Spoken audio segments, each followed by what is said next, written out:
Hello, and welcome to another episode of the High Danger Hockey Podcast. My name is Emma Miller, and I'm so excited to talk about today's topic, which is going to be the trading block across the NHL. Just a couple of weeks away from trading being reopened again at the NHL draft, and there's some big stars that could be on the move in the next couple of weeks, in the next months during this offseason. So, really exciting stuff. We're going to talk about some of the biggest players that could be available this offseason, as well as the teams that could really use their help coming up. So without further ado, let's get down to business and talk some hockey.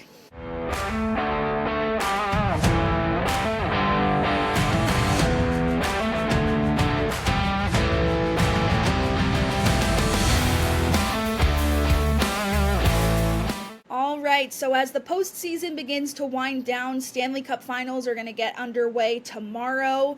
We have to start talking about who is going to be on the move this summer. And there are plenty of trade rumors going around this time of year with the teams that were eliminated and the teams that didn't even make the playoffs. So we're seeing some pretty significant guys being brought up in these conversations. And if you're interested in doing any research of your own here, I really recommend Daily Faceoff. Insider Frank Saravalli's got a ton of great information and rankings about the best offseason trade targets that I referenced a lot in my research. And, there are plenty of other great resources I'll try to give some shout outs to as we go along. So without further ado, let's get into it. Let's start this conversation. So one of the most likely players to be traded is going to be Erik Karlsson, who's currently on the Pittsburgh Penguins. And, just a couple years ago, he was a Norris Trophy winner. Just a couple years ago, 2022-23, his final season with the San Jose Sharks, he was named Best Defenseman of the Year, and he also scored over 100 points, 101 points. So, he unfortunately hasn't been the player that the Penguins were hoping to get out of him, despite his long, successful career, his offensive prowess, his solid defensive skills. Unfortunately, just hasn't been doing it for the Penguins. And general manager Kyle Dubas has kind of been a little bit wishy-washy about how he feels about Karlsson so far. So all of those things considered, it's not unlikely that we could see Karlsson be moved. Now, Dubas had some interesting quotes here. He said, and I quote, "Erik is and forever will be a polarizing figure. My view would be we expect him to be one of the people who pulls us from where we're at into contention, and his actions have to match his ambitions." So that's a little jaded if you ask me. That definitely leaves things open for Karlsson to be moved. He doesn't seem very convinced by what he's seen so far. And for good reason, in fairness. Karlsson has not been playing up to par. He hasn't been the player that we know and love him to be.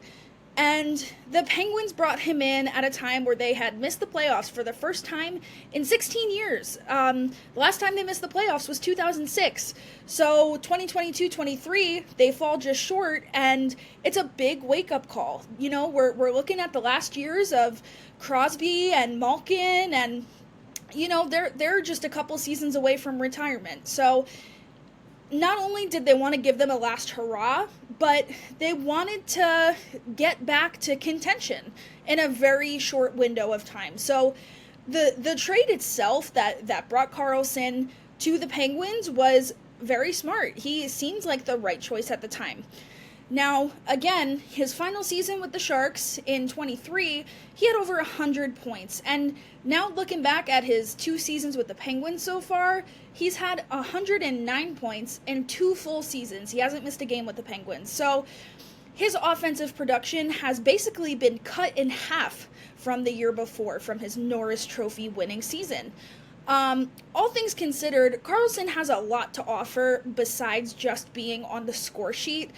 He has great puck movement to this day. He has great skating and speed, and he sees the ice really well. He has very good vision, and all of those things persist in Karlsson's game. It's just a matter of not getting the offense they expected out of him. And again, as a defenseman, that's not his number one duty in the lineup, but it's something that he's really known for, and his game has been really shaped around over the years. So he just has not lived up to the expectations that the Penguins placed on him, and we're really hoping to get out of him. All that's to say, he still is a great power play quarterback. You know, he still is the player that he once was, and he shows flashes of it. The Four Nations face-off, he played really well. He was arguably Team Sweden's best player. He had 4 points in 3 games, and, you know, he really made a case for himself that he is still who we thought he was. And he's likely going to be on the Olympic team next year for Sweden. So Karlsson still has plenty to offer, and the potential is there for him to return to his old ways. Maybe not another 100-point season. That's not an easy accomplishment, and it's not something that's a guarantee, right? But he still definitely has that potential to return to that level of play and that level of competitiveness. Now, the biggest problem for the Penguins in this situation is the contracts that they're going to have to be moving. Now, Erik Karlsson currently has a cap hit of $11.5 million per year.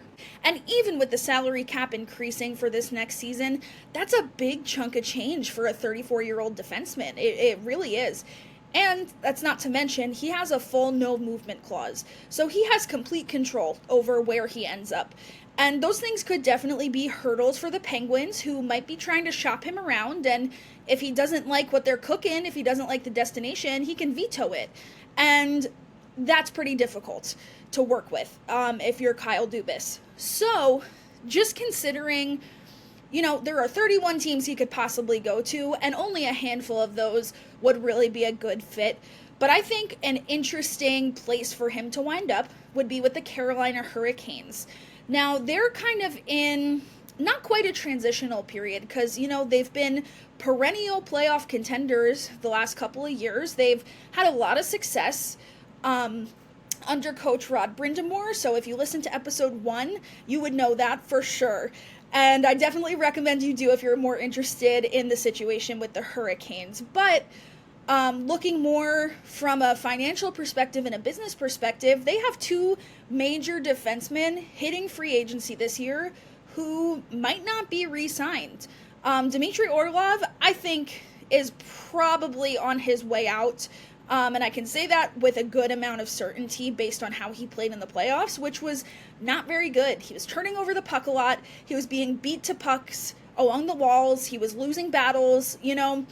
Orlov did not make a great case to earn another contract with the Hurricanes. Brent Burns is probably not retiring, but he is 40 years old.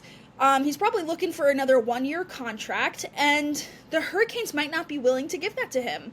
So that really depends on the asking price. Burns did play relatively well, all things considered, for the Hurricanes, but Karlsson would be an immediate upgrade over either of those guys. And if they choose not to re-sign them, that's freeing up a good amount of money. Carolina doesn't have the most wiggle room here, but if they can make it work financially, Karlsson could be a very good option to replace guys like Orlov and Burns on the blue line. And Karlsson's really capable of replacing those minutes too. He still plays very big minutes. So if they're in the market for a blue liner, which I think they should be, Karlsson could be a great fit for the Carolina Hurricanes, and I think it's not unreasonable to pick them as a good landing spot.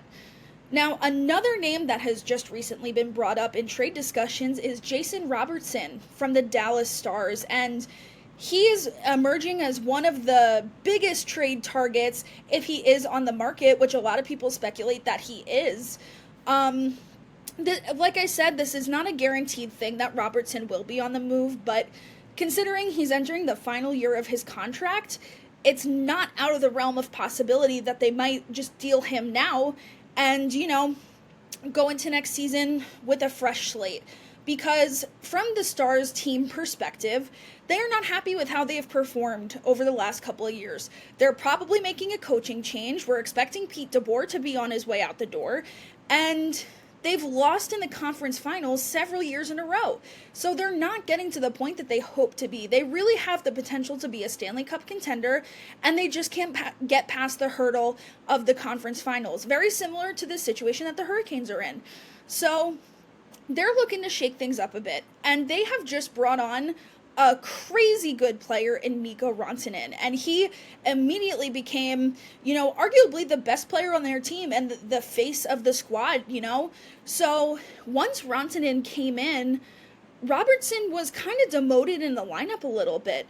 During the regular season, he was averaging just under 18 minutes per game.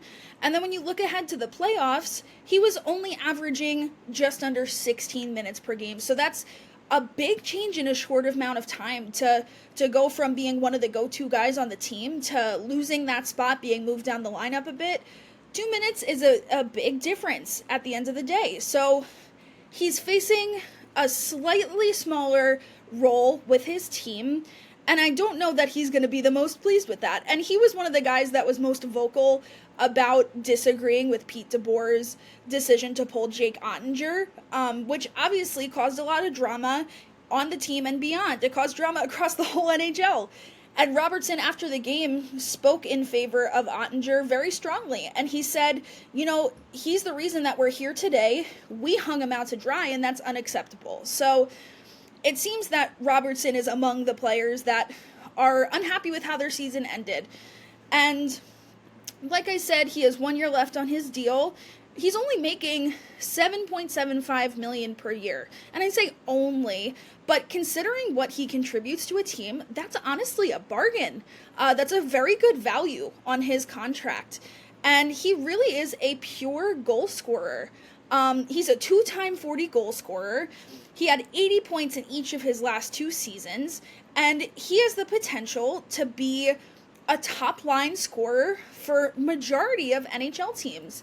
He really is the type of player that you can rely on to hit the back of the net, and a lot of teams could really use that offensive power.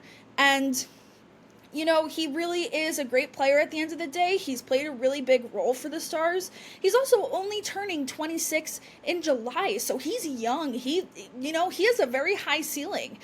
And I think it would be really interesting to see the Calgary Flames in trade discussions with the Stars regarding Robertson, because the Flames have the perfect candidate to send back to Dallas, which is Rasmus Andersson. There have been whispers that he might be on the move as well. His name has kind of been tied to some trade talks over the course of the last couple of months. And the Stars could really use a bolster on their blue line. And someone like Erik Karlsson is not the best fit for the Dallas Stars because, at age 34, he's getting a little older. The Stars are still hoping that they've got a couple years left with the core that they have. They just, again, brought in Rantanen, who is going to make an impact now and for years to come. So it makes more sense to bring in someone like Andersson as opposed to Karlsson. So I feel like that's a perfect swap for both teams. There's plenty of cap space on the Flames end of things, so they can handle it. And the Stars can afford Rasmus Andersson's contract. Both of these guys are in the last year of their deal. It would make sense to just do this now, pull the trigger now, as opposed to letting them walk in free agency next year where they are going to earn a big payday. Robertson is, he's setting himself up to get definitely an increase in salary. So I think that would really fit both sides very well, and that would make a lot of sense.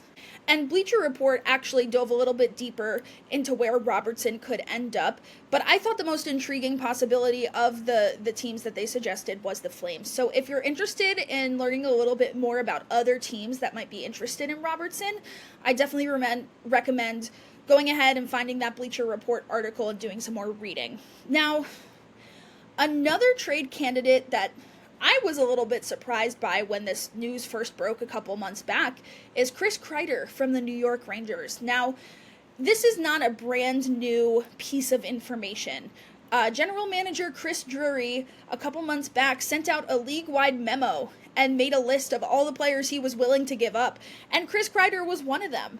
And we've seen Drury make really big moves over the last course of the season, including trading away the captain, Jacob Trouba, to the Anaheim Ducks, and he got Urho Vakanainen in return in a draft pick. And then he also dealt Capo Caco, and he got Will Borgen in response from the Seattle Kraken, along with a couple of draft picks. So he's willing to trade pretty much anyone at this point.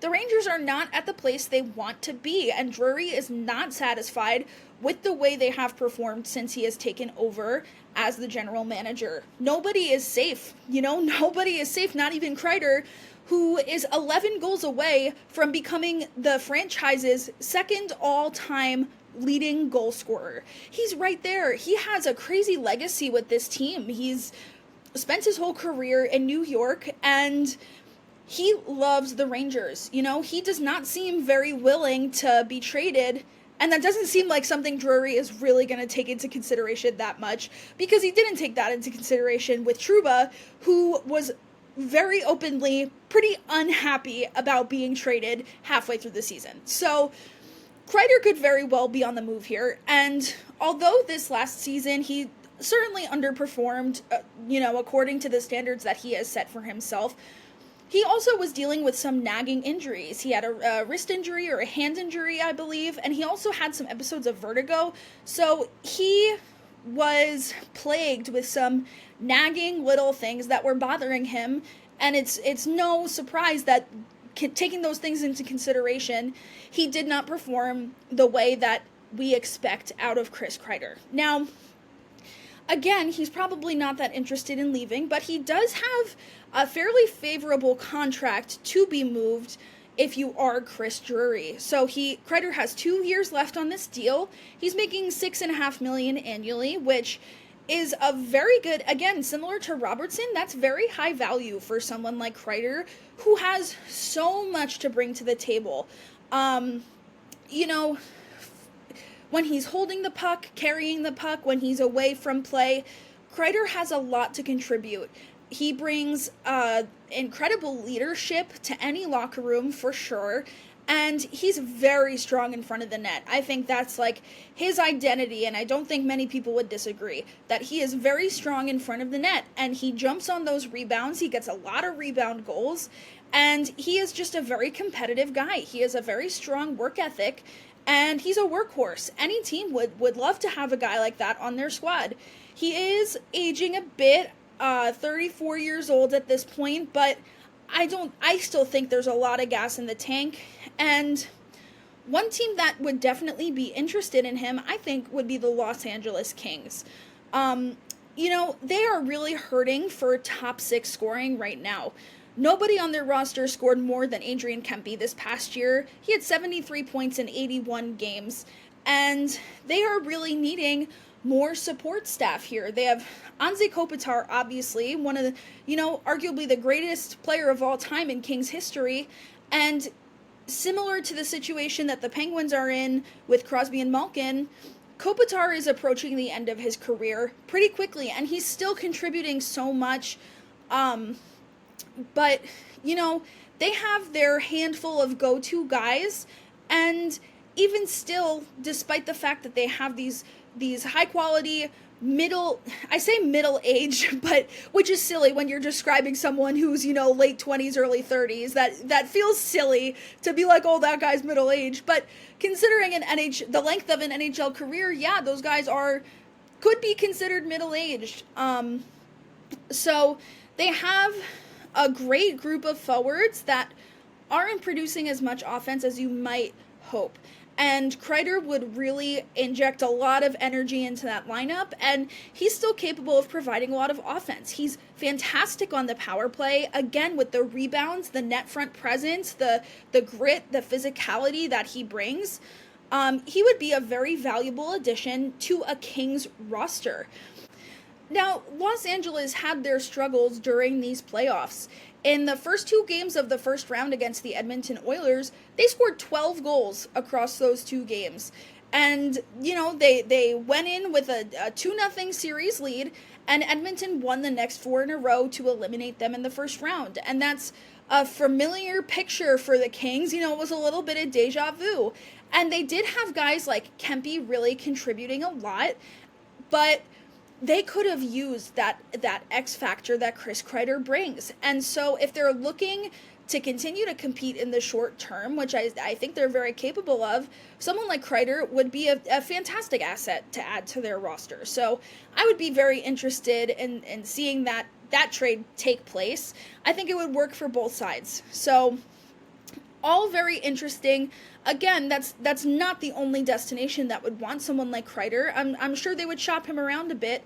He does have a 15-team no-trade list built into his contract, so he has somewhat of control over where he's going to end up.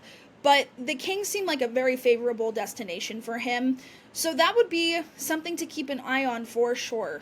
Another maybe lower profile player that could also very well be on the move is Jonathan Marchessault. He was brought on by the Nashville Predators in a very active offseason last year. They also brought in Steven Stamkos, and their intention was pretty clear with those two acquisitions, which is let's score more goals. Let's be more competitive offensively.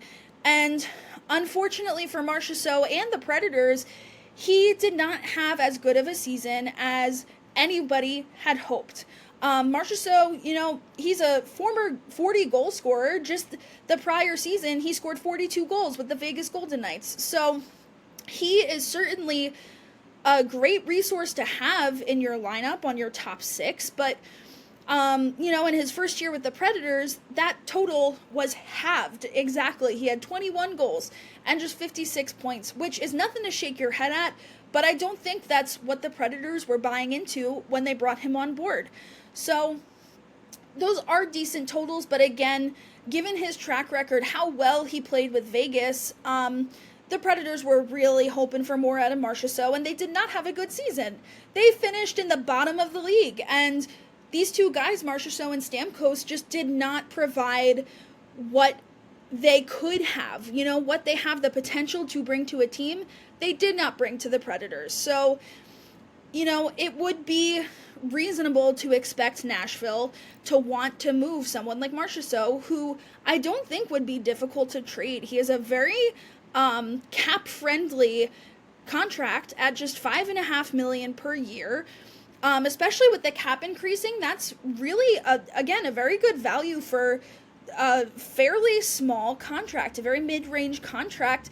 Again, a former 40 goal scorer at 5.5 mil. Those are really few and far between for an established guy like Marchessault. So headed back to Daily Faceoff and Frank Saravalli, he had a really interesting thought that the Canadiens might be interested in him, and he could end up in Montreal, because earlier in the offseason, when Marchessault was still shopping his options, the Canadiens were interested in bringing him on board, and he opted not to sign that contract, but they did submit an offer at that time, and they could still be interested come this year. Now, Saravalli did say that they might be a little less interested than they were last year and a little less aggressive, but with that door potentially reopening, the Canadiens could use a reliable, again, top six, middle six guy who is capable of scoring a ton of goals. He is capable of that, even though he fell off a bit this past season. So Marchessault could be on the move. Montreal is one place that he would be interesting. They just didn't like the term that he was requesting on a new contract, So that's the big, Montreal just didn't like the term that he was requesting on a new contract. They did not want to sign him for as long as he had hoped to be signed. So that is still a hurdle to get over, for both sides, but Montreal could be a great landing place for someone like Marchessault, who has the potential to provide a lot of goals to any team. Saravalli did also mention the New Jersey Devils in this conversation.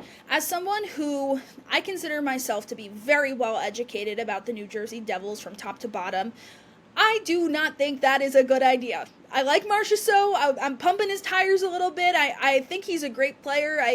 I think he has a lot of skill that would be really beneficial to a lot of lineups, and I just don't think the Devils are one of them.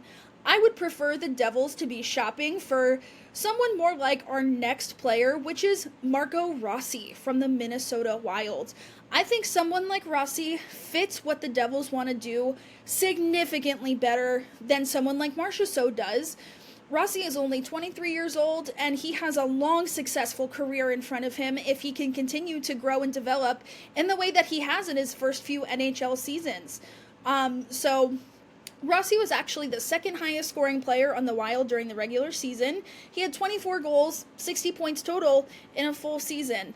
And for a 23-year-old still finding his footing, still learning his spot in the lineup, he contributed a lot to the Minnesota Wild. But there was some drama with Rossi a little bit when it came time for the playoffs, which is he barely played when the Minnesota Wild were eliminated in that first round. He did not play very much. You know, he went from playing big minutes, reliable first, second line minutes for the Wild to playing, like, at one point, he played under 10 minutes, which is insane to me. And over the course of the series, he averaged closer to 11, 12 minutes. So he took a big reduction in ice time. And I don't think that that sends a very positive message to Rossi and his camp. And they are in the middle of contract negotiations because he is a restricted free agent on July 1st. But those contract discussions have completely come to a standstill. They are just in disagreement about what kind of contract Rossi should be signed to for his next contract coming off of his entry-level deal. And the Wild did offer him an extension during the regular season, which would have been 5 years at $25 million. And Rossi and his agent said, no, thank you. They are looking more for a bridge deal, reportedly. And, you know, that 5-year, $25 million just didn't cut it for them. So they're kind of at different places in what they're looking for. Apparently, the Wild have offered him another contract that is not the same value as the original one, but we don't know the exact details of that, and Rossi and his camp have not countered that offer yet. So it begs the question of, is Rossi even interested in staying with the Wild? And at this point, that's not looking very optimistic. However, from Minnesota's point of view, it would make more sense to try to shop him now than to just let him walk in free agency. He is offer sheet eligible starting July 1st, and I think there are going to be a ton of clubs around the league that are interested in bringing him on board. So, yes, the Wild could get some offer sheet compensation, but they would definitely draw in more assets if they were able to trade the rights to sign Rossi, as opposed to just getting a couple draft picks in compensation, whatever it might be.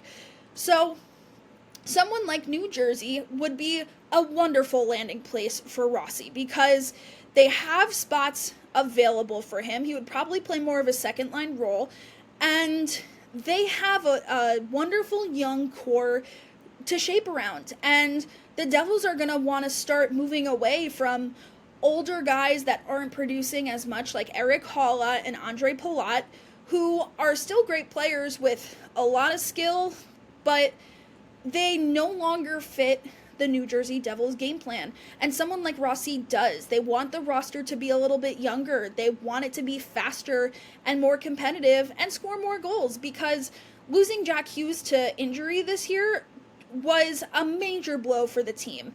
You know, they had a fantastic first half of the season, and as soon as the calendar, flipped to January of 2025, things started going downhill. And the injury to Jack Hughes was the icing on the cake in a bad way. So bringing on someone like Marco Rossi would do so many wonderful things for this lineup, and I think that's a good landing place for either one of them. The Devils are looking to dump some contracts. I know people are bringing up Dougie Hamilton's name in trade talks, and while I'm not necessarily in favor of trading Dougie Hamilton, and I don't know that the Wild would even want him at this point, I do think there are some players that the Devils are not necessarily attached to that could be on the move, and that could end up being the perfect fit for someone like Rossi. I think now the Devils don't have that much cap space right now. They have $12 million headed into the coming season, and they still have got some players to consider re-signing, like Cody Glass. They're probably going to let Brian Dumoulin walk, so They still have options for players they want to bring back potentially, but I would take Rossi over, re-signing some of those guys like Curtis Lazar any day. So I think there's a spot in the lineup for him. There's money for him. And I think the Devils would probably be willing to offer him what he's asking for in a bridge deal. So I would love to see that be, his final destination, where he ends up. And another young player that's in a similar boat as Marco Rossi is J.J. Peterka of the Buffalo Sabres. And Frank Saravalli calls him arguably the most talented player on the market this summer, which I think is such a big statement to make, but I don't think it's made out of a silly assumption. I think Peterka is a very talented young player, and I do think he's one of the most likely guys to be traded. Similar to the Wild and Rossi situation, Peterka is a pending RFA, and the Sabres have a difficult choice ahead of them because Bowen Byram is an RFA as well, and each of them are going to be asking for a huge payday. They're both young. Peterka's 23, and he's already producing at top-line level for them, so he's definitely in the market for a big payday.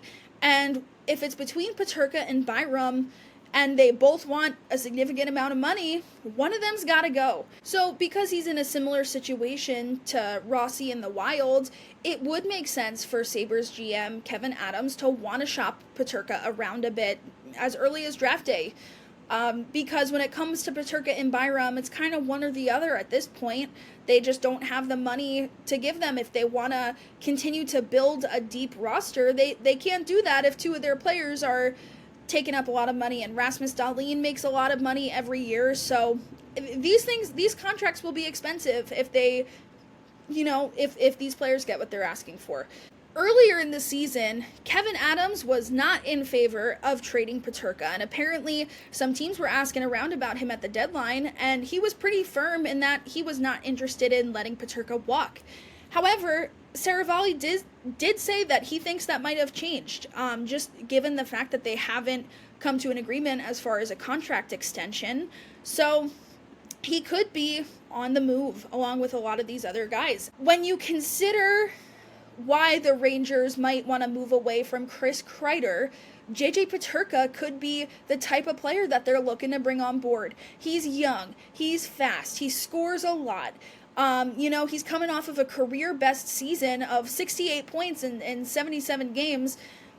He scored 27 goals this year. The year prior, he scored 28. So he's right on the cusp of being a 30-goal scorer at age 23. And, the sky is the limit with this guy, and he really fits the game plan that I think Rangers GM Chris Drury is really hoping to start setting up. And as he considers moving away from veteran guys like Trouba and like Kreider, it would make a lot of sense for the young, fast, offensive, speedy, you can't say enough good things about the player that Peterka is shaping up to become. So he would really fit in nicely in New York, and they have a spot in the roster for him, which is important. So I think the New York Rangers will definitely be making a couple of calls and shopping around, seeing if Peterka wants to go to New York and seeing what they might be able to give up in exchange for him. So really interesting there. It could be a big piece of the Rangers going forward. So we've taken a look at 6 players that could potentially be on the trading block this summer, and I think all of them are really great options. There are going to be a lot of teams interested in what these players have to offer, some more than others, of course, and some are more likely to be traded than others. Peterka, we might see the Sabres let Bowen Byram walk. We might see them free up cap space elsewhere to bring him back. So that's yet to be seen. Of course, none of this is decided. None of this is a guarantee, but I think out of these 6 players, we'll definitely see a handful of them land somewhere else for next season, wear a new jersey. No pun intended, because I really want Marco Rossi to be a New Jersey Devil. I kind of walked into that. That wasn't even on purpose. So thank you very much for watching. I hope you really enjoyed discussing all of this with me, and I would love to hear your thoughts, so chime in the comments if you're watching on YouTube. If you're interested in following me on social media, you can get connected with the High Danger Hockey Podcast on Twitter or X, where you can find us at High Danger Pod. If you are on TikTok, go ahead, drop us a follow at High Danger Hockey. And my name is Emma Miller. It has been a pleasure talking about this with y'all today. Thank you again for listening, and I will see you in the next episode.